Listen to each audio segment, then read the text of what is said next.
Guys, welcome to channel exam Guruji. उम्मीद करता हूं कि आप सभी अच्छे होंगे और आप जिस किसी भी एग्जाम की प्रिपरेशन कर रहे हैं वो भी अच्छी चल रही होगी। तो गाइस, सुबह के 7 बज चुके हैं। A very good morning.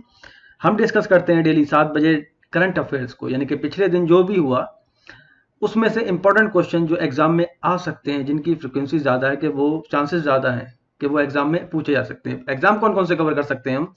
SSC, IBPS, RRB, NTPC या फिर कोई भी स्टेट लेवल का एग्जाम जो भी है, उन सब में ये बहुत ही यूजफुल करंट अफेयर्स रहेगी। तो सभी से रिक्वेस्ट है, जो भी किसी ना किसी एग्जाम की प्रिपरेशन कर रहे हैं वो इस वीडियो का एंड तक जरूर देखें। और आज की वीडियो बहुत ही ज़्यादा खास होने वाली है, बहुत अच्छी होने वाली है। इसमें कुछ अच्छे अच्छे क्वेश्चन हैं जिनके चांसेस ज़्यादा हैं एग्जाम में आने के।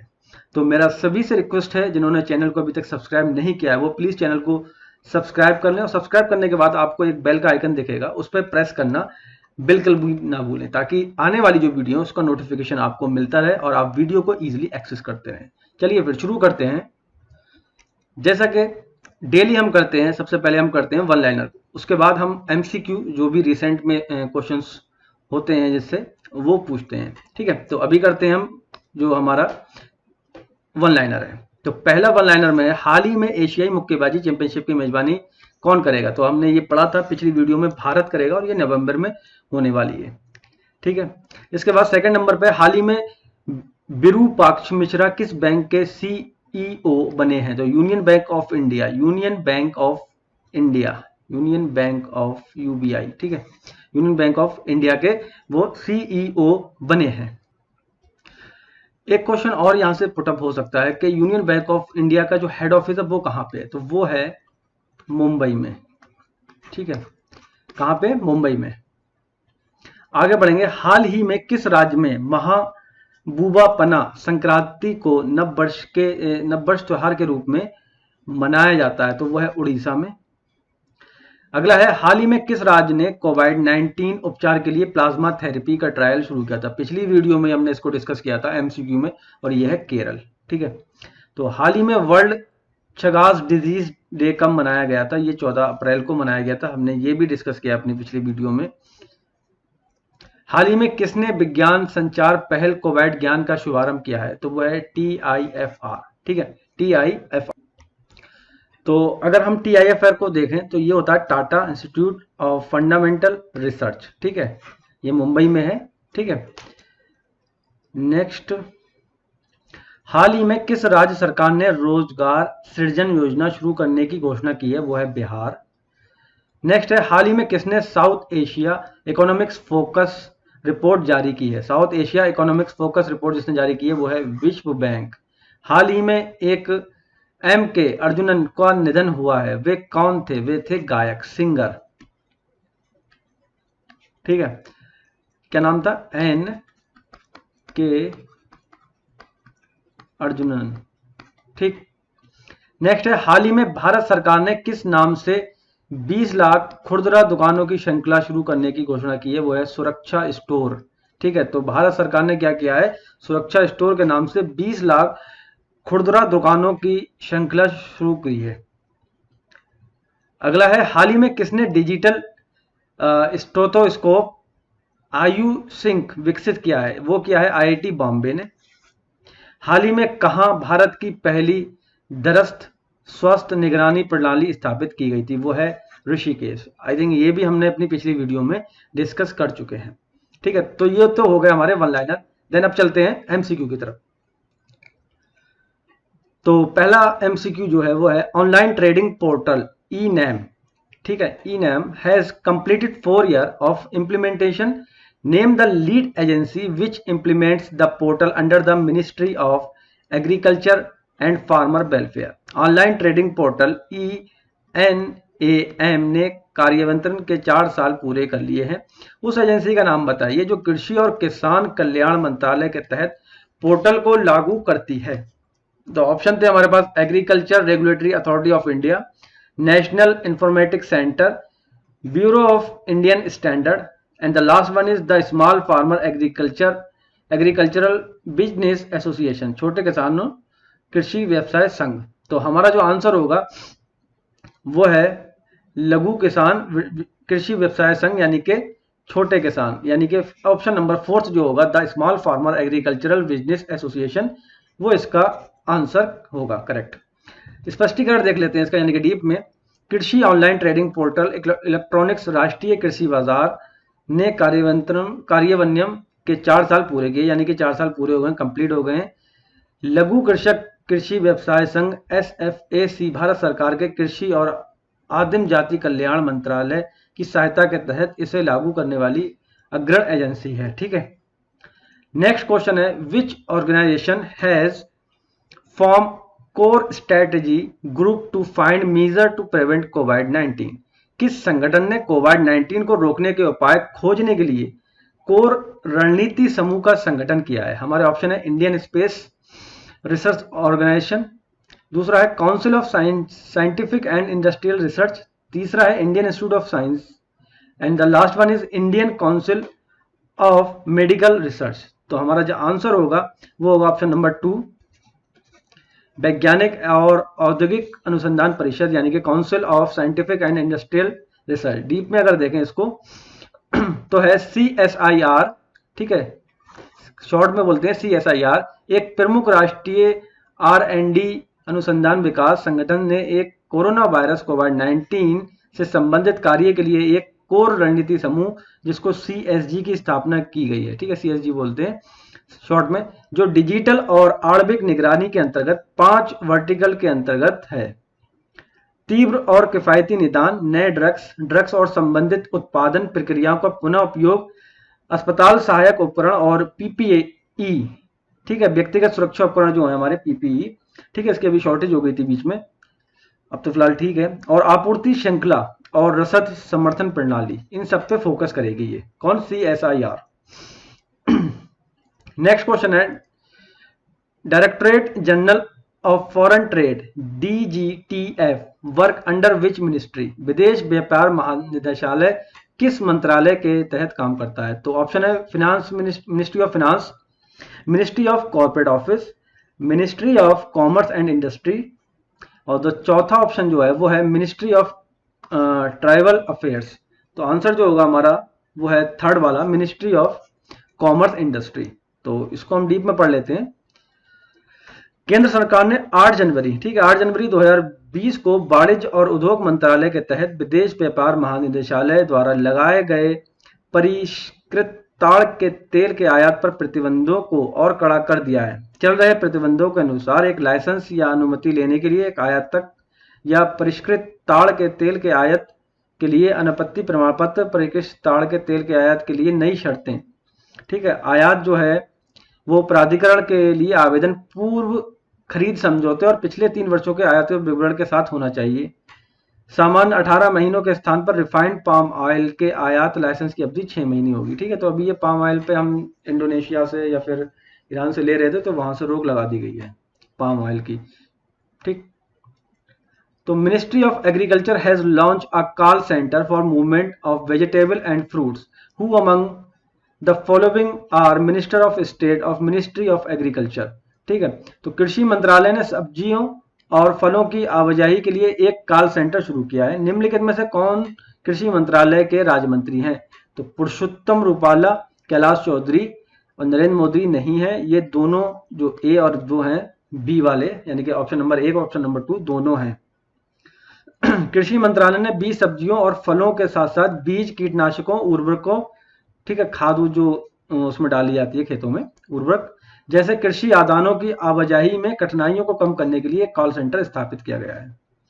विच is the first state in India integrating Ayurveda and allopathy to boost immunity of कोविड-19 पेशेंट। ठीक है, कोविड-19 रोगियों के प्रतिरोधक क्षमता जो है उसको बढ़ाने के लिए आयुर्वेद और एलोपैथी की एकीकृत करने वाला भारत का पहला राज्य कौन सा है? तो वो है गोवा।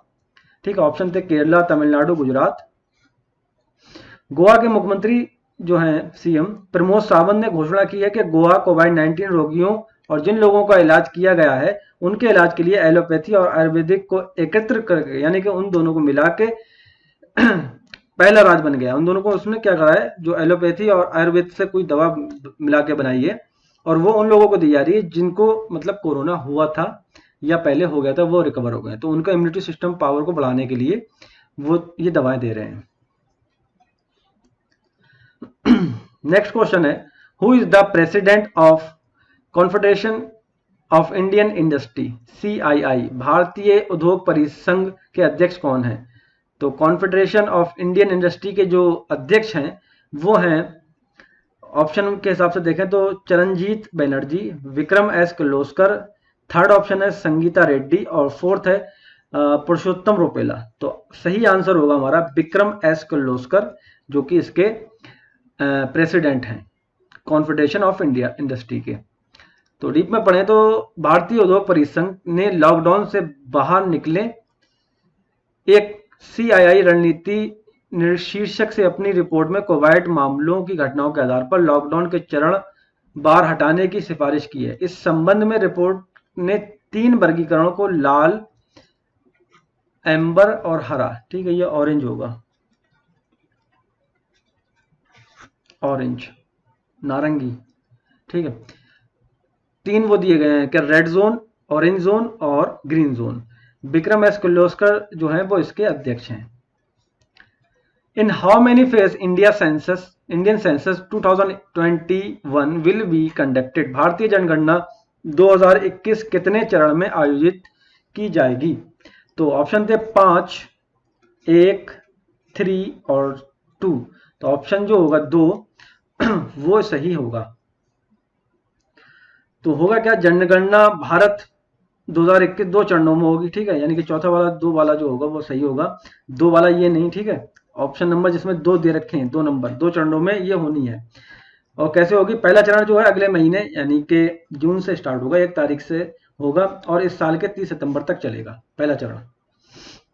एज पर study of which organisation only 1/4 of Indians pay for news but 2/3 willing to pay, किस संगठन के अध्ययन के अनुसार केवल 1/4 भारतीय समाचार के लिए भुगतान करते हैं लेकिन 2/3 भुगतान करने के लिए तैयार हैं? तो वो है ऑप्शन अगर देखें तो organisation for economics cooperation and development, second option है वर्ल्ड ट्रेड ऑर्गेनाइजेशन, थर्ड है वर्ल्ड बैंक और फोर्थ ऑप्शन जो है वो है वर्ल्ड इकोनॉमिक फोरम। तो ऑप्शन जो होगा हमारा फोर्थ वाला वो सही होगा, वर्ल्ड इकोनॉमिक फोरम जो है उसके अनुसार ये बात कही गई है कि 1/4 जो है वो भुगतान करते हैं समाचारों पे और 2/3 तैयार है।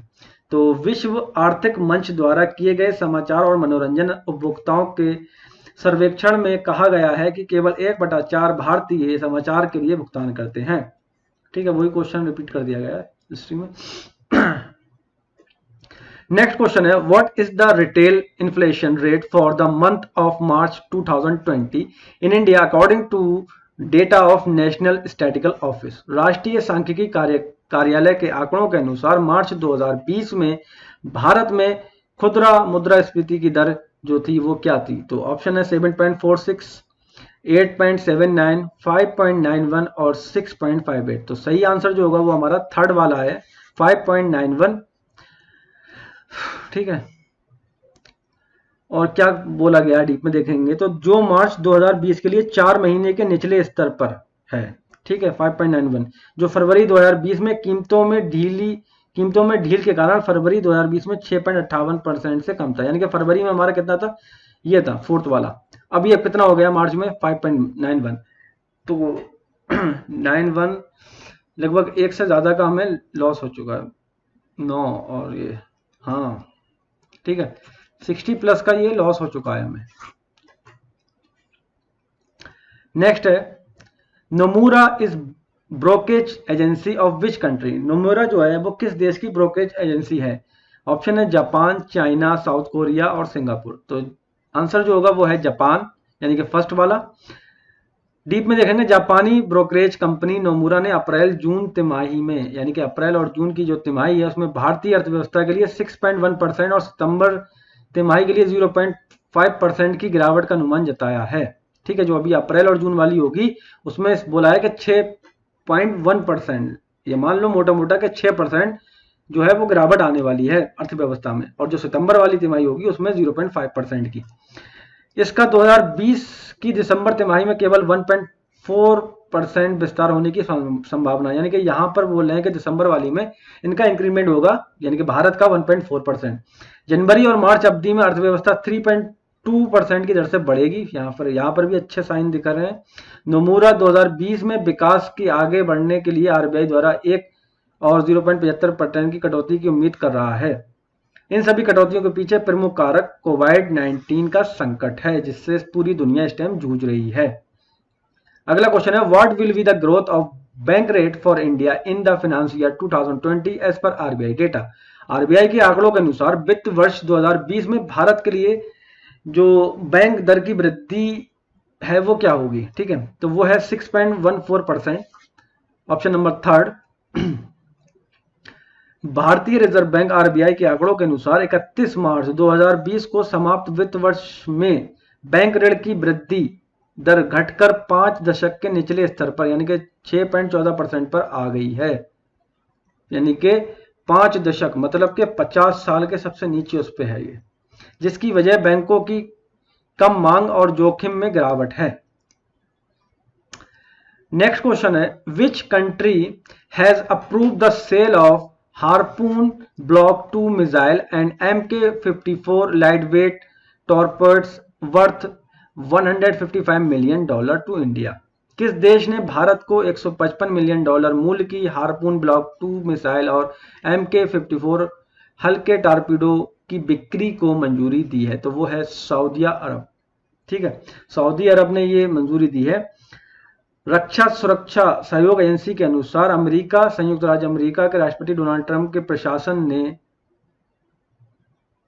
क्षेत्रीय खतरों को निपटने के लिए भारत को हार्पून ब्लॉक 2 की लॉन्च की गई है मिसाइल और MK-54 लाइटवेट टारपीडो की कुल $1.5 मिलियन की कीमत को मंजूरी दी है। ठीक है, तो यहाँ पर एक करेक्शन कर लीजिएगा, सऊदी अरब नहीं, गलती से बोल दिया गया, यूनाइटेड स्टेट। ठीक है, अमेरिका, अभी हमने न्यूज भी सुनी होगी, ये अमेरिका की तरफ से हुआ है। ठीक, नेक्स्ट क्वेश्चन है, which Indian smartphone manufacturing company has launch internet less payment app for feature phone. किस भारतीय स्मार्टफोन निर्माण कंपनी ने फीचर फोन के लिए इंटरनेट कम भुगतान ऐप लॉन्च किया है, तो नोकिया, एप्पल, सैमसंग ये हमारे देश की नहीं है। लावा जो है वो इंडिया की है और इसी ने लॉन्च किया है, यानी कि फोर्थ वाला ऑप्शन जो है वो सही है। भारतीय मोबाइल फोन निर्माता कंपनी लावा ने फीचर फोन के लिए एक नया इंटरनेट कम भुगतान समाधान पेश किया है। ऐप मोबाइल जीएसएम नेटवर्क पर भुगतान करने के लिए unstructured supplement service data platform का उपयोग करता है और इसके लिए सक्रिय इंटरनेट कनेक्शन की आवश्यकता नहीं होती, यानी कि बिना इंटरनेट कनेक्शन के आप भुगतान कर सकते हैं, बस वो आपके उसमें नेटवर्क होना चाहिए। Bullet Prakash who pass away recently an actor in which regional language. Bullet Prakash जिनका हाल ही में निधन हो गया, किस क्षेत्रीय भाषा के अभिनेता थे, तो वो थे कन्नड़ के। कन्नड़ अभिनेता बुलेट प्रकाश का बेंगलुरु में बीमारी के कारण 44 वर्ष की आयु में निधन हो गया, जो अपनी हास्य भूमिकाओं के लिए जाने जाते थे, यानी कि कॉमेडियन थे ये। ठीक है, तो गाइस आज की वीडियो में इतना ही। उम्मीद करता हूं कि वीडियो आपको पसंद आई होगी। वीडियो अगर पसंद आई हो तो वीडियो को लाइक करें, ज्यादा से ज्यादा शेयर करें ताकि ज्यादा से ज्यादा लोग इस तक पहुंच सकें और वो इसका लाभ उठा सकें। Second and most important thing is कि इस वीडियो के नीचे आप जाएंगे तो आपको एक कमेंट बॉक्स दिखेगा, तो प्लीज उस कमेंट बॉक्स में अपना फीडबैक देना बिल्कुल भी ना भूलें, ताकि हमें पता लग सके कि वीडियो आपको कैसी लग रही है, या फिर इस वीडियो में कुछ इंप्रूवमेंट होने हैं तो वो प्लीज बताइए, ताकि हम आने वाली वीडियो में इसको इम्प्रूव करके लेके आए आपके लिए।